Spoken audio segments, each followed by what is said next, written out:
Hello Booktube, this is Dario and welcome to my channel, Motley Reads. Today I'm in Zurich, Switzerland. I was here last week, I'm here this week again. Right now in a hotel at the Zurich airport on my way back home to Sweden. I've been here since Sunday and flying tomorrow morning early at 6 in the morning, so I had to move from my hotel downtown Zurich to this airport hotel. So now hopefully I'll have a good night's sleep and then get up in the morning 4:30. So it's quite early morning. So it's pretty boring being for myself in a hotel, so I thought I should do a video for you. And I have no tags or any book holes or anything. It's just a couple of updates, a couple of things I've been thinking about related to reading. Now June is coming to completion. I've been reading, among other things, I've been reading lots of work-related literature, but I will not bore you with that. It's more it's very specialized stuff, and I'll be reading my Pride month readings. I already did video on Giovanni's Room by James Baldwin and Maurice by Ian Forster. Right now I'm reading this one, Less by Andrew Sean Greer, and this is also well-known gay book of a newer date. I think it's 2017. It got the Pulitzer Prize for Fiction 2018. So far, it has been okay. It is not, Baldwin or Forster class. I didn't even think that it's even close. I don't think that they are not comparable in style at all. Well, but I'm enjoying it. It's okay. So I'm hoping to finish this before end of this week, because next week is already July, and in July there are other readings that I'm looking forward to. I've been thinking about what should I join for July, and Jane Austen is a writer that I really I know quite a lot about Jane Austen because my wife is very into Jane Austen. She read everything multiple times. She also had their undergraduate thesis on Jane Austen. We've been visiting Bath and looking at all these BBC series and so on and so forth, but I never read anything by Jane Austen. So now she convinced me, you have to read something, and she wasn't the only one convincing me actually. Finally Steve Donahue convinced me by saying that if you don't like what you read when you read Austen, then something that you didn't understand, you need to try again. so that was a good one. So I thought, okay, I need to do a couple of Jane Austen readings in July as a part of the Jane Austen month. I'm gonna show at some point which books I have selected. I'm not fully didn't fully decide on that. Another reading in July I'm thinking of is to join read along with Jason over at Byways in Bookland.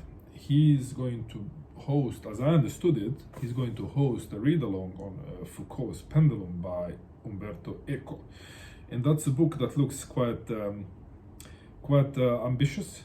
So I was thinking that could be something to join. It could be something that I would need help with. So this is the one I'm thinking of. I need to decide during the weekend if I'm gonna do this now. I purchased the book though. It's at home. So this is yeah, for my July readings. It's gonna be interesting month. Now, another thing related to reading and related to books that I wanted to bring up with you. I was mentioning that the hotel I'm staying right now, it's in an airport. I was staying in downtown Zurich during this week, and I stayed at this hotel. It's called Citizen M. It's a Dutch concept hotel. It's nothing very fancy. It's cool and modern, very digitalized thing.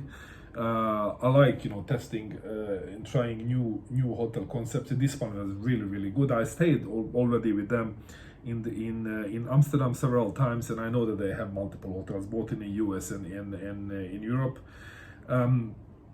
So it's very nice place, and in the lobby, it's combined the lobby and restaurant and so on.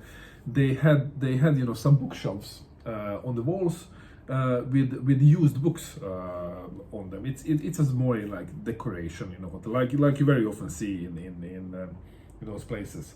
So I was browsing through the shelves, and I saw a book that was just wow. This is fantastic. What is this?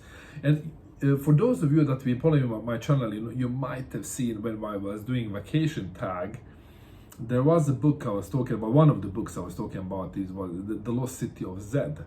There's also a movie with that name. That movie is terrible. Book is really good. It's written by David Gran, and it is about a British explorer, geographer, and officer, and explorer, Percy Fawcett, Lieutenant Colonel Percy Fawcett, who spent the good part of his life in looking for El Dorado in somewhere in Amazonas. He was completely convinced that there is El Dorado and it's buried somewhere in there. I need to find it. So he's following several different routes through Amazonas, basically sacrificing his whole career as explorer. When everybody else was doing polar explorations and so on, he was looking for El Dorado. He was getting financing, and the financing was getting thinner and thinner through Royal Geographic Society, and he became very poor, and his wife also his family became poor and was suffering along with him. But he was very convinced he needs to find this multiple explorations. And then back, I think it was 1924, he went one exploration in Amazonas. I think they entered somewhere in Bolivia, and he had his son with him, his young son with him. They went into jungle and they disappeared and never returned. So the mysterious death. And this writer David Gran was following in the footsteps of Percy Fawcett, and trying to figure out what happened to him, or how he died, basically. And it was really great book. I read it on vacation. I bought it actually at Coop bookstore in Harvard Coop bookstore in Cambridge, Massachusetts, and I read it on vacation in Canada that we had that year. It was really great reading, but I liked it very much. I watched the movie afterwards, and the movie was terrible. And I'm thinking very often about that book. It gave me, all these explorations and travel writing feeling. It's really cool stuff. So I'm in the hotel lobby, and then I look into these used books, and then I find a book by Percy Fawcett. He's writing travel writing, basically, from these expeditions. The stuff, his letters and journals, and an old book, green old book there, and with the photographs and everything in there. It's so fantastic. So I was immediately speaking to one of the staff there, this could, I would like to buy this book. This is and she was like, oh, well, we are not selling our books here. But please, can you sell this book? Why she was like, okay, why is this book so important to you? And I was explaining this story about Percy Fawcett and so on, and she was like, I need to check. She went away and then she got back and she was like, okay, it's. We have never seen such a passion in a customer for books that we have here. So you can take it. What do you mean take it? Yeah, you can take it. You get it. It's a present from us to you. And here it is. Here it is. Exploration Fawcett by Lieutenant Colonel Percy Harrison Fawcett. I got the book, and it's. This is a print from 1953. It's very nice with the maps. See, for example, Bolivia, in Brazil. You can see Percy here, the photograph, and there is the illustrations for each chapter, and he's writing very down to earth. He's telling the stories about how his travels came about, and the getting financing and traveling, and what he found on his journeys, and also there are photographs in there. See. It's great. I got it. Fantastic. So I'm really happy about this. So yeah, I wanted to share this with you. So yeah, this is just a quick check-in. So now I will I'll get myself into bed and try to get some sleep, because again I need to get up very early tomorrow. So, and let's see, I might come back and with another update during this weekend. Who knows? So until then, thank you for watching. Bye.